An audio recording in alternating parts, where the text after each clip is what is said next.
नमस्कार, मैं सुशील कुमार। जो बातें इतिहास में है वो प्रचलन में नहीं है, और जो प्रचलन में है वो इतिहास में नहीं है। अरे कहना क्या चाहते हो? आज भारत में जो इतिहास मिलता है, जो चीज़ें भूमि के अंदर मिलती है, तो लोगों का कहना कुछ और होता है और किताबों में लिखी हुई बातें कुछ और होती है।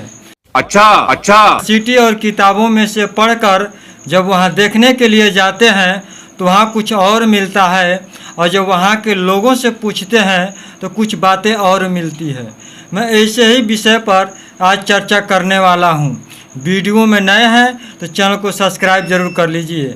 लाइक शेयर कमेंट ज़रूर करके बताइएगा कि यह वीडियो कैसा लगा। तो आइए आज शुरुआत करते हैं नए चर्चे के साथ। आज का विषय है सम्राट अशोक ने 99 भाइयों की हत्या करके राजा बने थे।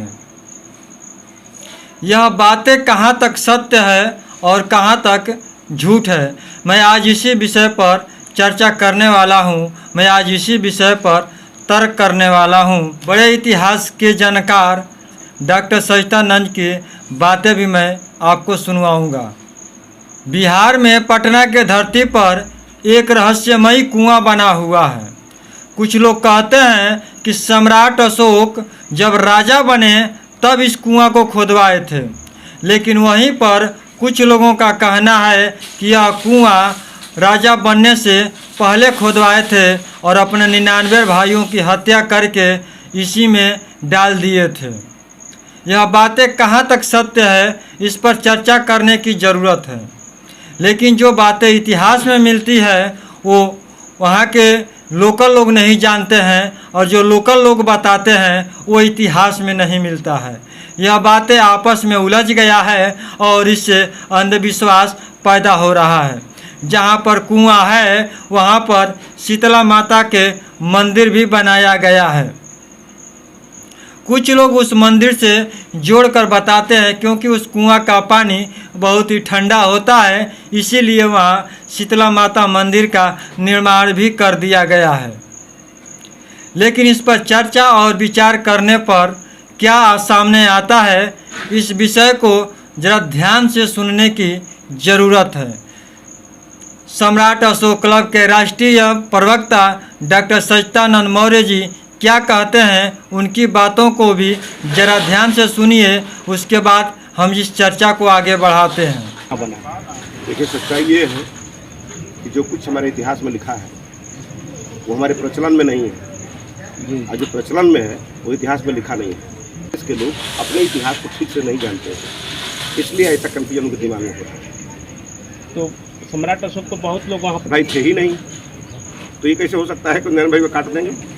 जो थे ही नहीं, इसका मतलब बीच में कहीं एंट्री कर दिया गया। 100 भाई पैदा होने के लिए कितना समय चाहिए? अगर 1 साल एक भाई को पैदा होने में लगता है 100 साल, तो 100 साल चाहिए, तो उतने कम साल में 100 से पैदा हो गए। ये टोटल कहानी फ्रॉड है। राष्ट्रीय प्रवक्ता जी ने साफ शब्दों में यह बता दिए कि यह टोटल कहानी बिल्कुल फ्रॉड है। यह बीच में घुरेस दिया गया है, यह बीच में मनगढ़ंत कहानी बना दिया गया है, क्योंकि सम्राट अशोक के 99 भाई थे ही नहीं। इतिहास में इसका कोई प्रमाण नहीं मिलता है कि सम्राट अशोक के 99 भाई हैं। यदि 99 भाई होते तो ज़रा समय की भी गणना कर लीजिए। आप सबको पता है कि एक बालक को जन्म लेने में पूरे 9 महीने का समय लगता है। समय की गणना करें तो पूरे साल भर का समय लगता है। अब ज़रा ये सोचिए कि सम्राट अशोक के 99 भाई पैदा होने में कितना समय लगा होगा। यह आप खुद कल्पना कर सकते हैं, और कल्पना करने की क्या बात है, क्योंकि 99 भाई की बिल्कुल काउंटिंग है, तो उसकी समय की भी गणना कर सकते हैं। लेकिन डॉक्टर साहब कहते हैं कि उनके 99 भाई थे ही नहीं। यह कहानी बिल्कुल झूठ है। सम्राट अशोक ने कभी 99 भाइयों की या अपने एक भी भाई की हत्या बिल्कुल नहीं किए थे। हाँ, यह बात सत्य है कि कुछ लोग राज्य सत्ता को चलाने में असमर्थ थे, तो उनसे सत्ता छीन लिया गया और शासन को अच्छी व्यवस्था बनाने में अच्छे दिशा में ले जाने के लिए उन्होंने काम किया।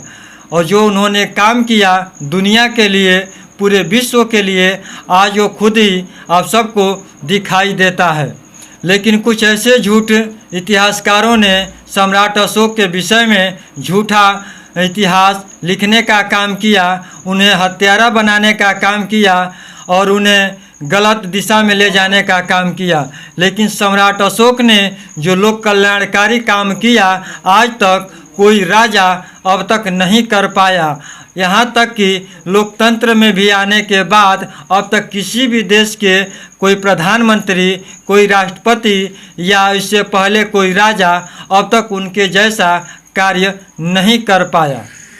जबकि उनका शासन पाटलिपुत्र में रहकर के वो शासन चलाते थे और पूरे विश्व में उनका शासन तभी चलता था और आज भी चलता है। पूरे विश्व के लोग सम्राट अशोक और भगवान बुद्ध को नमन करने के लिए भारत भूमि पर आज भी आते हैं और पाटलिपुत्र की भूमि को नमन करते हैं, सम्राट अशोक को नमन करते हैं और उनको अपना आदर्श मानकर अपनी शासन नीति, अपनी शासन व्यवस्था को आज भी लोग चलाते हैं।